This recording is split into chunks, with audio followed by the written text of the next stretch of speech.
Colour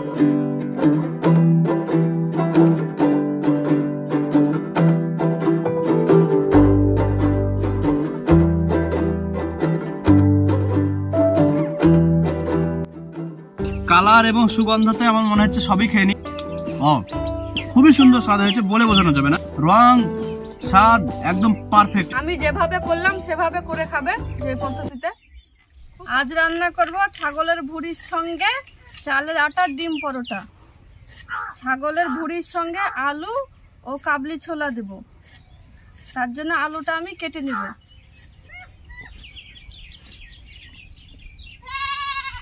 এইভাবে আলুগুলো কেটে নেব।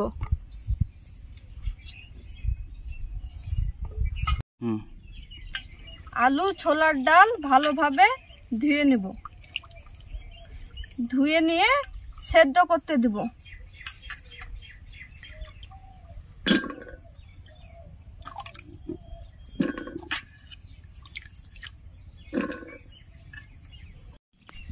আলু ছোলা সেদ্ধ হতে হতে চালের আটা ও গমের আটা একসঙ্গে মিশিয়ে আটাটা আমি ফাটিয়ে নেব।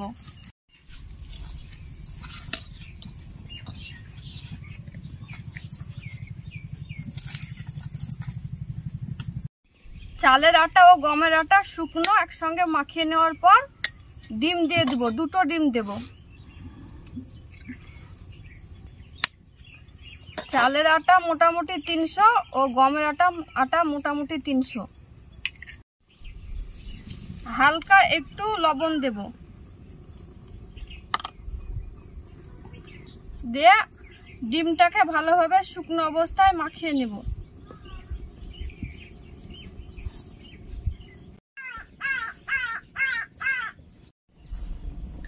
অল্প অল্প করে জল দিয়ে ডোটাকে মাখিয়ে নেব।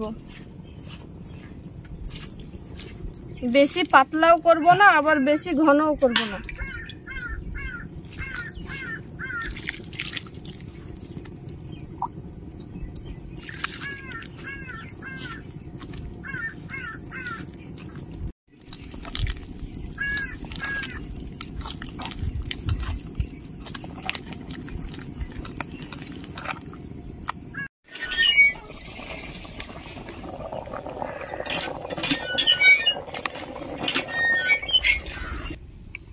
এইভাবে আমি আটাটা মাখিয়ে নিলাম। খুবই ঘনও না আবার খুবই পাতলাও না। ডোটাকে আমি ঢাকা দিয়ে রেখে দেব। ততক্ষণে আমি ভুঁড়িটা রান্না করে নেব। যে ভুঁড়িটা আমি হালকা তেল লবণ দিয়ে কষিয়ে রেখেছিলাম। ভুঁড়ি রান্না করার জন্য কড়াই বসিয়ে রেখেছিলাম। কড়াইটা গরম হয়ে গেছে, এবার তেল দিয়ে দেব।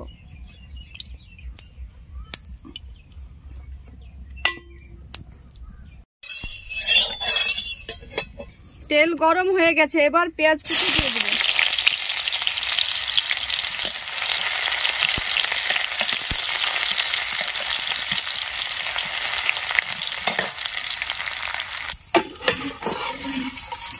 আলু সেদ্ধ হয়ে গেছে, এবার আমি নামিয়ে নেব।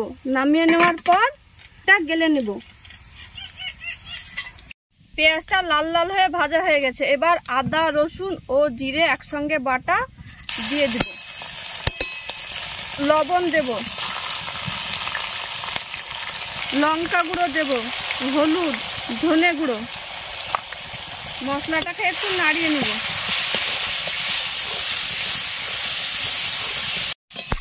মশলাটাকে কষিয়ে নিচ্ছি। কষানো হয়ে গেছে, কি সুন্দর তেল বেরিয়েছে। এবার আমি কাবলি ছোলা ও আলু সেদ্ধ করলাম সেগুলো দিয়ে দেব। ভুঁড়িটাও দিয়ে দেব, ছাগলের ভুঁড়িটাও দিয়ে দেব। তারপর ভালো করে কষিয়ে নিব।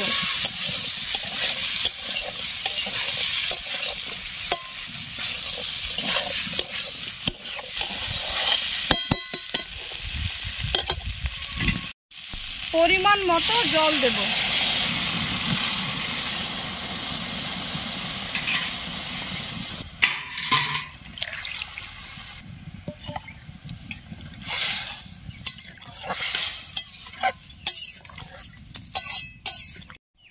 ছাগলের ভুঁড়িটা আমি অপর চুলায় চাপিয়ে দিয়ে পরোটা আমি শুরু করব। ঢাকা দিয়ে অপর চুলায় রেখে দেব, লো আঁচে হবে ছাগলের ভুঁড়িটা।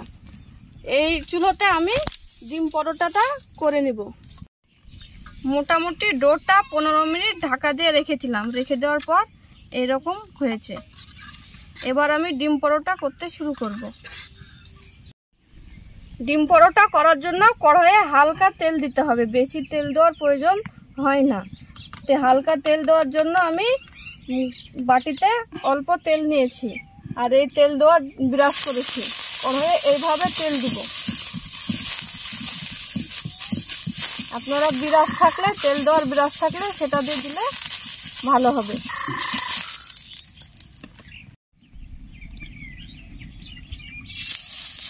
এইভাবে তেল দিয়ে নিব।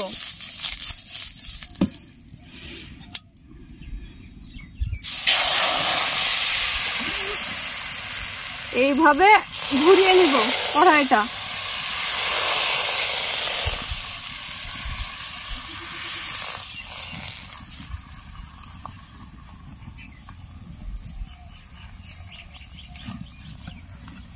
কিছুক্ষণ রাখার পর উল্টিয়ে দেব।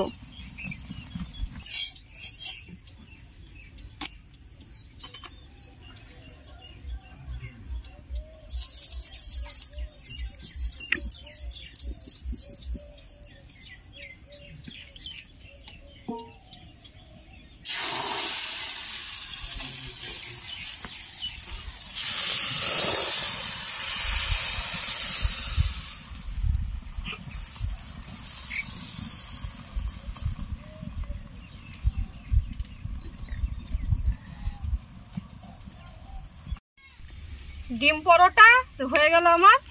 ওইদিকে ছাগলের ভুঁড়িটাও হয়ে গেছে, দুটোই একসঙ্গে হয়ে গেল। ওটা জিরের গুঁড়ো দিয়ে নামিয়ে নিব।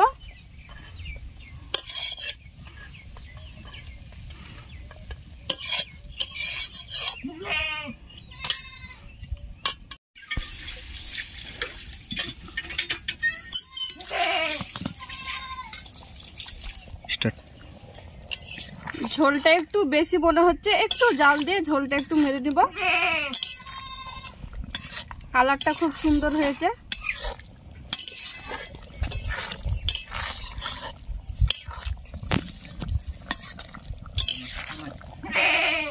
ভাজা জিরের গুঁড়ো দিয়ে নামিয়ে নেব, হয়ে গেছে।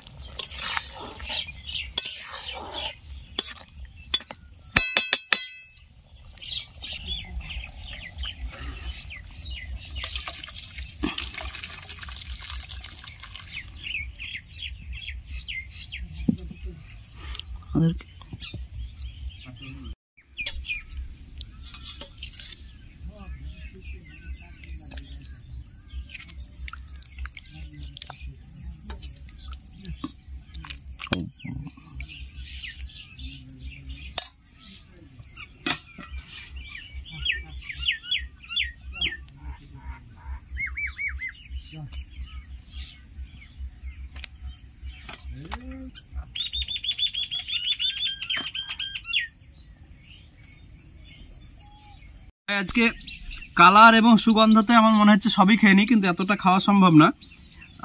তো আগে মন ভরে গেছে, এবার টেস্টটা কেমন হয়েছে সেটা দেখা যাক। আশা করি খুব ভালোই হবে, কারণ এত সুন্দর কালার এবং সুগন্ধ, যা ভালো হতেই হবে। প্রথমবার দেখি। শুধু এটা পরোটার সঙ্গে না, যে কোনো কিছুর সঙ্গে খাওয়া যাবে, ভাত বা রুটির সঙ্গে। খুবই সুন্দর স্বাদ হয়েছে, বলে বোঝানো যাবে না, অতিরিক্ত সুন্দর। রং, স্বাদ একদম পারফেক্ট। এত পারফেক্ট রান্না খুব কম হয়। সত্যি খুব সুন্দর হয়েছে আজকের রান্নাটা। আলু যে ভুঁড়ি, এটা ভাজা না, ভুঁড়িটা ঝোল মতো হয়ে গেছে, কিন্তু ঝোলটাও খুবই সুন্দর লাগছে। এমন হচ্ছে অনেক খাবে, যে কেউ পছন্দ করবে, এটা কেউ খারাপ বলতে পারবে না। খুবই সুন্দর, অসাধারণ। আজকে রাঁধুনি তস হয়নি, রাঁধুনিও একদম যা পেয়েছে তাতে নিয়ে খেতে শুরু করে দিয়েছে, সঙ্গে মাও নিয়েছে। তারা আজকে রাঁধুনি নিজেই আজকে রিভিউ দিবে খাবার কেমন হয়েছে। তো রাঁধুনি বলুন কেমন হয়েছে আজকের রান্না। নিজের খাবার বলে বলছি না, নিজে করেছি বলে বলছি না, সত্যিই খুব ভালো লাগছে খেতে। আপনারা বাড়িতে করে খাবেন, খুব সুন্দর হয়েছে। আমি যেভাবে করলাম সেভাবে করে খাবেন, যে পদ্ধতিতে, খুব ভালো হয়েছে। এটা আমার বৌমা রান্না করেছে, খুব সুন্দর হয়েছে, টেস্টটা খুব খেতে ভালো লাগছে, সুন্দর লাগছে। আপনারা দেখুন।